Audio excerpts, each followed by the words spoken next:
மீன ராசி நேயர்களே, உங்கள் வாழ்க்கையில் எந்த ஒரு விஷயமும் காரணம் இல்லாமல் நடக்காதுங்க. இந்த வீடியோ உங்கள் கண்களுக்கு முன்னாடி வந்திருப்பதும் ஒரு சின்ன அறிகுறி தான். நீங்கள் சமீப காலமாக யோசிச்சுட்ருக்கும் விஷயங்கள், அதுக்கான பதில் தேற்ற அந்த மனசு, இது எல்லாம் வீணாக போகலை. என்ன நடக்க போகுது, நான் சரியான பாதையில் தானா இருக்கேன்னு உங்களுக்குள்ள எழும் கேள்விகள், அதுக்கான விளக்கம் இங்கே ஆரம்பம் ஆகுது. வாழ்க்கை கொஞ்சம் மெதுவாக போகிற மாதிரி தோணலாம், ஆனால் அது நின்று போகலை. அது உங்களை சரியான நேரத்துக்கும் சரியான இடத்துக்கும் கொண்டு போய்கிட்டே இருக்கு. இந்த நேரத்தில் ஒரு சின்ன விஷயம் செய்யணும். தினமும் காலையில் உங்கள் குலதெய்வத்துக்கு ஒரு விளக்கேத்துங்க. அந்த ஒளி உங்கள் வாழ்க்கையில் இருக்கக்கூடிய குழப்பத்தையும் இருளையும் அகற்றும். நம்பிக்கையோடு அந்த ஒரு அடியை எடுத்து வைங்க. பரமசிவனின் கருணை உங்களை பாதுகாக்குது. முருகப்பெருமானின் அருள் உங்களுக்கு துணை நிற்குது. இனி நீங்கள் எடுக்கும் ஒவ்வொரு முடிவும் உங்களை வெளிச்சம் இருக்கும் பாதைக்கு தான் கூட்டிச் செல்லும். அதனால் பயப்படாதீங்க, அமைதியாக இருங்க, நம்பிக்கையை மட்டும் விற்றாதீங்க. நேரம் உங்கள் பக்கம் திரும்புகிற நேரம் இதுதான். ஓம் நமச்சிவாய, ஓம் முருகா போற்றின்னு கமெண்ட் பாக்ஸில் பதிவிடுங்க. இப்போ உங்கள் ராசிக்கான பலனை பார்க்கலாம் வாங்க, வீடியோக்குள்ளே போகலாம். மீன ராசிக்காரர்களே, உயிர் போனாலும் இனி வரக்கூடிய நாட்களில் இந்த 3 இடங்களுக்கு மட்டும் தவறுதலாக கூட செல்ல வேண்டாம்.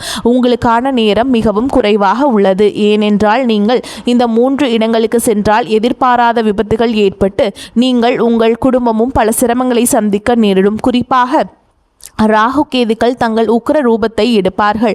கோடை காலத்தில் வெயில் மிகவும் அதிகமாக இருக்கும். வளிமண்டலத்தில் வெப்பம் எப்படி இருக்கிறதோ அதே போல இந்த நேரத்தில் ராகு கேதுகளும் அதே அளவு வெப்பத்துடன் தங்கள் உக்கிர ரூபத்தை எடுப்பார்கள். நீங்கள் இந்த இடங்களுக்கு செல்ல வேண்டாம். ஒருவேளை நீங்கள் சென்றால் நீங்கள் நிறைய இழக்க நேரிடும் என்று இங்கே தெளிவாக கூறப்பட்டுள்ளது. எனவே நீங்கள் செல்லக்கூடாத இடங்கள் எவை, நீங்கள் சென்றால் உங்களுக்கு எப்படி நஷ்டம் ஏற்படும் என்பது பற்றியும் தான் நான் இங்கே தெளிவாக சொல்கிறேன். எது தெரிய வேண்டும் என்றால், நீங்கள் இந்த காணொளியை பொறுமையாகவும் நிதானமாகவும் நீங்கள் தனியாக உட்காரவில்லை என்றாலும் எங்கும் கடந்து செல்லாமல் கடைசி வரைக்கும் கேட்க முயற்சி செய்யுங்கள். ஆனால் சில விஷயங்களில் என்ன இருக்கிறது, இதில் என்ன தள்ளிவிட்டு விடுவோம். மனிதர்களுக்கு என்னவென்றால், எதுவாக இருந்தாலும் எளிதாக நம்மிடம் வந்து எதையும் அவர்கள் சாதாரணமாக பார்ப்பார்கள். கஷ்டப்பட்டு பெற்றதற்கு மதிப்பு அதிகமாக இருக்கும். ஆனால் தெய்வ அனுகிரகம் எப்படி இருக்கும் என்றால், இந்த மீனராசிக்காரர்கள் நீங்கள் செய்த புண்ணியம், நீங்கள் செய்த பூஜைகள், உங்கள் நல்ல குணம் ஆகியவற்றால் தெய்வமே, அந்த பரமேஸ்வரனே இந்த பதிவை உங்கள் கண்ணில் படும்படி செய்துள்ளார். கடவுள் நமக்கு சில சமயங்களில் நம்மை தட்டி எழுப்புவது போல சில விஷயங்களை தெரிவிப்பார். அவற்றை நாம் புரிந்து கொண்டால் நம் அதிர்ஷ்டசாலிகள். என்ன இருக்கிறது இதிலே என்று அலட்சியப்படுத்தியவர்கள் எத்தனையோ பேர் காலப்போக்கில் மறைந்து விட்டனர். கண்ணிமைக்கும் நேரத்தில் நமக்கு நல்லது நடக்கலாம், அதே போல நஷ்டங்களும் நடக்கலாம். எனவே அப்படிப்பட்ட தவறு உங்களுக்கு நடக்கக்கூடாது என்பதற்காக இது சொல்லப்படுகிறது. அந்த பரமேஸ்வரனை என் உறவத்தில் உங்கள் முன் கொண்டு வந்துள்ளார் என்று நினைத்தும் எங்கும் தவறாமல் பாருங்கள். இப்பொழுது நாங்கள் சொல்லும் இந்த 3 இடங்களுக்கு மட்டும் செல்ல வேண்டாம். அதே போல செல்ல வேண்டிய இடங்களையும் சொல்லியிருக்கிறேன். அங்கு சென்றால் இனி வரக்கூடிய நாட்களில் உங்களுக்கு நன்றாக அமையும். அதே போல் இந்த காணொளியை பார்ப்பதற்கு முன் ஓம் நமச்சிவாய என்று கருத்துக்களை பதிவிடுங்கள். தயவு செய்து இந்த பதிவிற்கு உங்கள் ஆதரவை தாருங்கள்.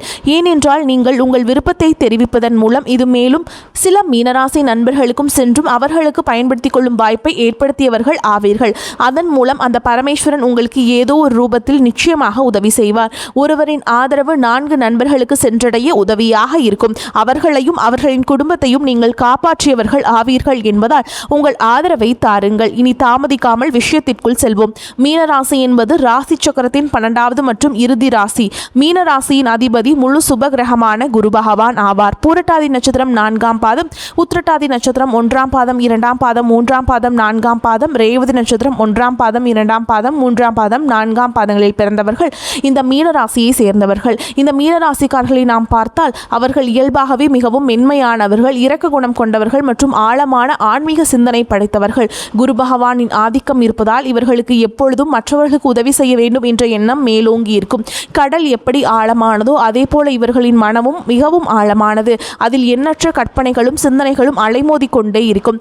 தன்னிடம் உதவி என்று வருபவர்களுக்கு தங்களை வருத்தி கொண்டாவது உதவி செய்யும் மாபெரும் தியாக குணம் இவர்களுக்கு உண்டு.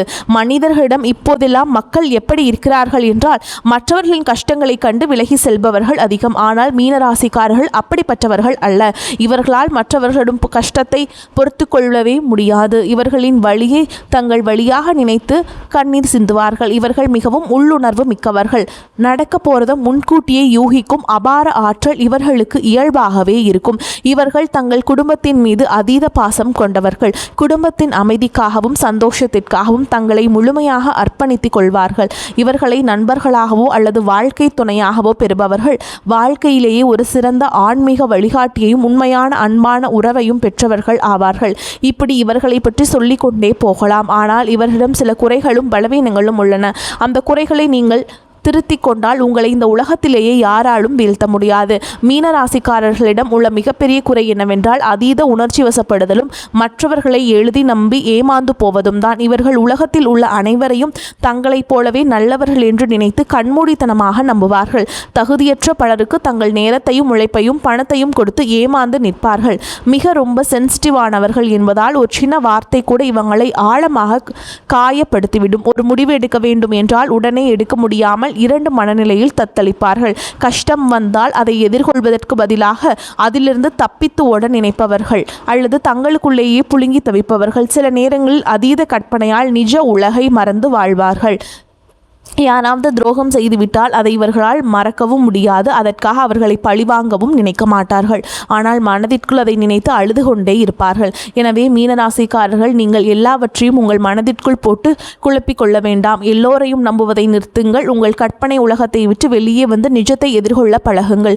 எது நடந்தாலும் அது கடவுளின் விருப்பம் என்று உங்கள் கடமையை மட்டும் உறுதியாக செய்யுங்கள். மற்றவர்களின் பிரச்சனைகளை உங்கள் தலையில் இழுத்து போட்டுக் கொள்வதை தவிர்த்து விட்டாலே உங்கள் வாழ்க்கையிலேயே பாதி பிரச்சனைகள் தீர்ந்து மன அமைதி கிடைக்கும். உங்கள் ஜாதகப்படி கடந்த சில காலமாகவே நீங்கள் ஏழரசனியின் தொடக்க காலத்திலும் ஜென்ம ராகுவின் பிடியிலும் சிக்கி வார்த்தைகளால் விவரிக்க முடியாத பலவிதமான சோதனைகளையும் நெருக்கடிகளையும் கடந்து வந்து கொண்டிருக்கிறீர்கள். ஜென்மத்தில் ராகுவும் 7ஆம் வீட்டில் கேதுவும் சஞ்சரிப்பதால் உடல் நலத்திலும் குடும்ப உறவுகளிலும் பல குழப்பங்களை சந்தித்து வருகிறீர்கள்.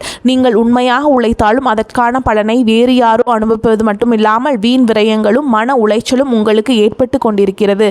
இரவில் தூக்கமின்மை, தேவையற்ற பயம் போன்ற பல போராட்டங்களை நீங்கள் சந்தித்து கொண்டுதான் இருக்கிறீர்கள். இந்த காலகட்டம் உங்களை பல விதங்களில் பட்டை தீட்டி யார் உண்மையானவர்கள் யார் போலியானவர்கள் என்பதை மிக தெளிவாக உங்களுக்கு உணர்த்தியிருக்கிறது.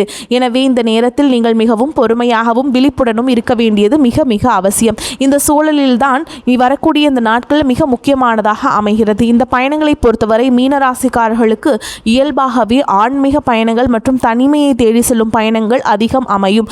உங்களுக்கு வரவிருக்கும் நாட்களில் பயணங்களின் எண்ணிக்கை மிக அதிகமாக இருக்கும். முக்கியமான வேலை காரணமாகவோ அல்லது சுபகாரியங்களுக்காக குடும்பத்தினுடன் வெளியூர் செல்வதற்கு உங்களுக்கு நிறைய வாய்ப்புகள் தேடி வரும். முக்கியமாக நாம் மேலே குறிப்பிட்ட நாட்களில் இது போன்ற பயணங்கள் அதிகமாக நடக்கும். ஆனால் இங்கே நீங்கள் கவனிக்க வேண்டியது என்னவென்றால் உங்களுக்கு எவ்வளவு அவசரம் இருந்தாலும் எவ்வளவு முக்கியமான வேலை இருந்தாலும் இந்த 3 இடங்களுக்கு மட்டும் நீங்கள் செல்ல வேண்டாம். அது எவ்வளவு நெருங்கிய நண்பர்கள் அழைத்தாலும் சரி, உங்களை கட்டாயப்படுத்தினாலும் சரி, நீங்கள் அங்கே செல்ல வேண்டாம். அப்படி சென்றால் நீங்கள் உங்கள் கைகளாலேயே துன்பத்தை தேடிக்கொண்டது போலாகும்.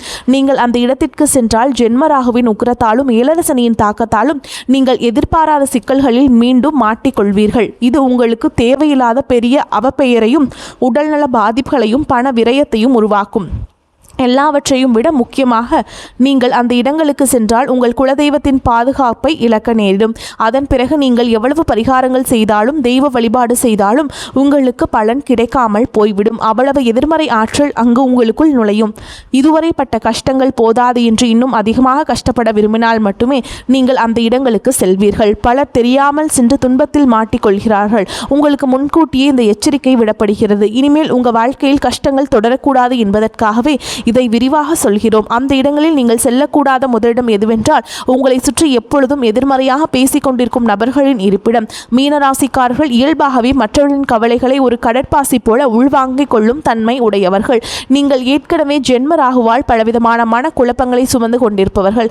இந்நிலையில் சிலரின் வாழ்க்கை எப்பொழுதும் துயரமும் கண்ணீருமாகவே இருக்கும். அவர்கள் எந்த கர்மாவை அனுபவிக்கிறார்களோ தெரியவில்லை. ஆனால் அவர்கள் எப்பொழுதும் தங்கள் கஷ்டங்களை மட்டுமே பற்றி பேசிக் கொண்டிருப்பார்கள். என் வாழ்க்கை முடிந்து விட்டது, எனக்கு யாரும் இல்லை, எனக்கு மட்டும் ஏன் இப்படி நடக்கிறது என்று எப்பொழுதும் விரக்தியாகவே பேசுவார்கள்.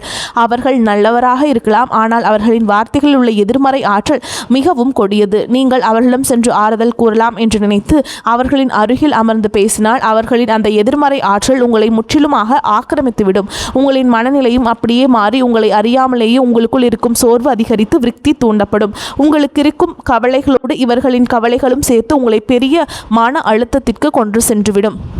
தயவு செய்து அப்படிப்பட்டவரிடம் பேச வேண்டாம். அவர்களை தொலைபேசியில் கூட தொடர்பு கொள்ள வேண்டாம். அவர்களை விட்டு முற்றிலும் விலகி இருப்பதே உங்களுக்கு பாதுகாப்பானது. இதுவே நீங்கள் செல்லக்கூடாத முதலிடம். நீங்கள் செல்லக்கூடாத இரண்டாவது இடத்தை பொறுத்தவரை இது மிகவும் ஆபத்தானது. மீனராசி என்பது ஒரு நீர் ராசி. 2 மீன்கள் எதிர் திசையில் நீந்துவது உங்களின் சின்னமாகும். இனி வரக்கூடிய நாட்களில் வெயில் சுட்டரிக்கும் என்பதால் உங்கள் நண்பர்களோ அல்லது உறவினர்களோ நீர்நிலைகள் அல்லது ஆழமான கடல் பகுதிகளுக்கு சுற்றுலா செல்லலாம் என்று உங்களை அழைப்பார்கள். அருவிகள், குளங்கள், ஆழமான ஏரிகள், ஆறு அல்லது ஆபத்தான கடல் பகுதிகள் போன்ற இடங்களுக்கு சென்றால் மிகவும் குளிர்ச்சியாகவும் சந்தோஷமாகவும் இருக்கும். மன அழுத்தம் குறையும் என்று அவர்கள் உங்களை வற்புறுத்துவார்கள். ஆனால் இப்பொழுது நாம் குறிப்பிட்ட இந்த நாட்களில் நீங்கள் அப்படிப்பட்ட ஆபத்தான இடங்களுக்கு செல்லாமல் இருப்பதே உங்களுக்கு பாதுகாப்பானது. ஏனென்றால் பார்க்க மிகவும் அமைதியாக தோன்றும் நீரின் அடியில் என்ன பெரிய ஆபத்து காத்திருக்கிறது என்று யாருக்கும் தெரியாது. மீனராசிக்காரர்களுக்கு இயல்பாகவே நீர்கண்டங்கள் ஏற்பட வாய்ப்புகள் அதிகம். ஜென்மராகு மற்றும் ஏழரை சனியின் பார்வையாலும் எதிர்பாராத விபத்துகள் நடக்க அதிக வாய்ப்புள்ளது. பாசி படிந்த வழுக்கும் பாறைகளில் கால் தவறி விழுவது அல்லது ஆழம் தெரியாமல் நீரில் இறங்கி சுழல்களில் சிக்கில் கொள்வது போன்ற மோசமான சம்பவங்கள் நடக்கலாம். அங்கு சென்று ஆபத்தில் சிக்குவதை விட நீங்கள் உங்கள் வீட்டிலேயே ஒரு குளிர்ந்த சூழலை உருவாக்கி கொள்ளலாம். நல்ல குளிர்ந்த நீரை பருகி அமைதியான நிழலான இடங்களில் குடும்பத்தோடு ஓய்வெடுங்கள். உங்கள் உயிரை விட வேறு எந்த வேடிக்கையும் சந்தோஷமும் பெரிதல்ல என்பதை முழுமையாக உணர்ந்து ஆபத்தான சுற்றுலா தலங்களுக்கு செல்வதை முற்றிலும் தவிர்த்து விடுங்கள். நீங்கள் செல்லக்கூடாத 3வது முக்கியமான இடம் என்னவென்றால் செய்வினை, மாந்திரீகம் போன்ற கெட்ட காரியங்கள் நடைபெறும் இடங்கள் மற்றும் உங்களை பார்த்து பொறாமைப்படும் நபர்களின் வீடுகள். மீனராசிக்காரர்களின் உள்ளுணர்வு மற்றும் அமைதியை பார்த்து உள்ளுக்குள் பொறாமைப்படும் உறவினர்கள் அல்லது நண்பர்கள் சிலர் உங்கள் வட்டத்திலேயே இருப்பார்கள். சிலர் தங்கள் சுயநலத்திற்காக மற்றவர்கள் கெட்டுப்போக வேண்டும் என்றும் அடுத்தவர்கள் குடும்பம் நாசமாக வேண்டும் என்று தீய சக்திகளை வழிபடுவார்கள். அப்படிப்பட்ட எதிர்மறை அதிர்வுகள் நிறைந்த இடங்களுக்கு அல்லது கெட்ட பிரயோகங்கள் நடைபெறும் மயான பூமிகளுக்கு அருகில் நீங்கள் தவறுதலாக கூட செல்லக்கூடாது. அதே போல நீங்கள் வாழ்க்கையில் மெதுவாக முன்னேறுவதை பார்த்து பொறாமைப்படும் நபர்கள் வெளியே உங்களிடம் நன்றாக சிரித்து பேசினாலும் அவர்கள் கொடுக்கும் ஒவ்வொரு பொருளிலும் அவர்களின் வன்மம் இருக்கும். அப்படிப்பட்டவர்களிடம் வீடுகளுக்கு நீங்கள் கண்டிப்பாக செல்லக்கூடாது. அவர்களின் வீட்டு வாசப்படியை கூட நீங்கள் மிதிக்க வேண்டாம். அவர்கள் கொடுக்கும் தண்ணீர், தேநீர் அல்லது எந்த உணவையும் நீங்கள் வாங்கி சாப்பிட வேண்டாம். அவர்களின் பொறாமை கலந்த பார்வையை உங்களுக்கு பெரிய திருஷ்டியாக மாறி உங்கள் குடும்பத்தில் சண்டைகளையும் உடல்நல குறைபாடுகளையும் வீண் பண விரயங்களையும் ஏற்படுத்தும். நீங்கள் உண்ணும் உணவின் வழியாக அந்த கெட்ட சக்திகள் உங்களை எளிதாக பிடித்து கொள்ளும். இவற்றுடன் இரவு நேரங்களில் தனியாக வாகனங்களில் நெடுஞ்சாலைகளில் பயணம் செய்வதையும் முக்கியமாக 4 திசைகள் சந்திக்கும் சாலைகளில் நள்ளிரவில் செல்வதையும் தவிர்க்க வேண்டும். அந்த நேரங்களில் தீய சக்திகளின் நடமாட்டம் அதிகமாக இருக்கும் என்பதால் விபத்துகள் ஏற்படுவதோ நடக்கலாம். எனவே இந்த இடங்களுக்கு செல்வதை முற்றிலுமாக தவிர்த்து விடுங்கள்.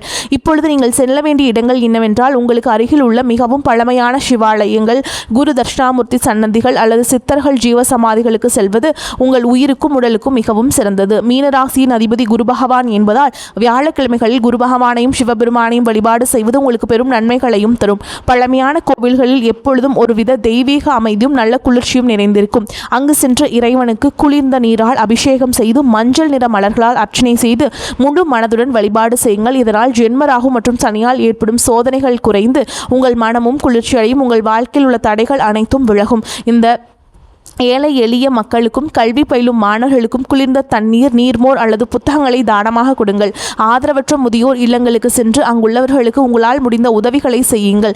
வெயிலில் தவிக்கும் வாயிலா ஜீவன்களுக்கு, முக்கியமாக பசுகளுக்கு பழங்கள் மற்றும் தண்ணீர் அளியுங்கள். இந்த தர்ம காரியங்களை செய்வதன் மூலம் குரு பகவானின் முழு அருளும் சிவபெருமானின் ஆசீர்வாதமும் உங்களுக்கு பரிபூரணமாக கிடைக்கும். உங்கள் வாழ்க்கையில் இதுவரை இருந்த தடைகள், ஏழரை சனி மற்றும் ராகு கேதுகளின் துன்பங்கள் அனைத்தும் விலகி நல்ல முன்னேற்றமும் வெற்றியும் செல்வ செழிப்பும் மன அமைதியும் உங்களை தேடி வரும். மீனராசிக்காரர்களை நீங்கள் மிகவும் நல்ல உள்ளம் கொண்டவர்கள். அதனால்தான் இயற்கை உங்களை காப்பாற்ற முன்கூட்டியே இந்த எச்சரிக்கையை உங்களுக்கு வழங்கியுள்ளது. நாங்கள் குறிப்பிட்ட இந்த நாட்களில் நீங்கள் மிகவும் கவனமாகவும் முன்னெச்சரிக்கையாகவும் இருங்கள். கூறப்பட்ட இந்த 3 ஆபத்தான இடங்களுக்கு செல்வதை தவிர்த்துவிட்டு இறை வழிபாட்டிலும் தர்ம காரியங்களும் உங்கள் நேரத்தை செலவிடுங்கள். நிச்சயம் உங்கள் வாழ்க்கையில் இனி வசந்தம் வீசும். உங்கள் துன்பங்கள் அனைத்தும் காணாமல் போகும். இந்த பதிவு மீனராசிக்காரர்களுக்கு மிகவும் பயனுள்ளதாக இருக்கும் என்று நான் மனதார நம்புகிறேன். இந்த காணொளி உங்களுக்கு பிடித்திருந்தால் உங்கள் கருத்துக்களை தெரிவித்து உங்களை போன்ற மற்ற நண்பர்களுக்கும் இதை தவறாமல் பகிரவும். மேலும் எங்களுடைய புதிய பதிவுகள் அனைத்தும் உடனடியாக உங்களை வந்தடைய வேண்டும் என்றால் எங்களுடன் தொடர்ந்து இணைந்திருங்கள். வரக்கூடிய வாய்ப்புகளை தவறவிட்டாதீங்க. இந்த வீடியோ பதிவு உங்களுக்கு பிடிச்சிருந்தா வீடியோக்கு ஒரு லைக் பண்ணுங்க, நம்ம சேனலை சப்ஸ்கிரைப் பண்ணிக்கோங்க. மேலும் பிடிச்சிருந்தா ஃப்ரெண்ட்ஸ் அண்ட் ஃபேமிலிக்கு ஷேர் பண்ணுங்க. இது ஒரு எச்சரிக்கையாக தான் உங்களுக்கு வந்திருக்குங்க. தயவு செஞ்சு நாங்கள் கூடின இந்த எந்த இடத்துக்கு போகணும், எங்கே போகக்கூடாது, அதனால் இதனால் என்ன நடக்கும் அப்படிங்கிறது எல்லாத்தையும் நல்லா ஆராய்ஞ்சு பார்த்துட்டு நீங்கள் செயல்படுங்க. நன்றி, வணக்கம்.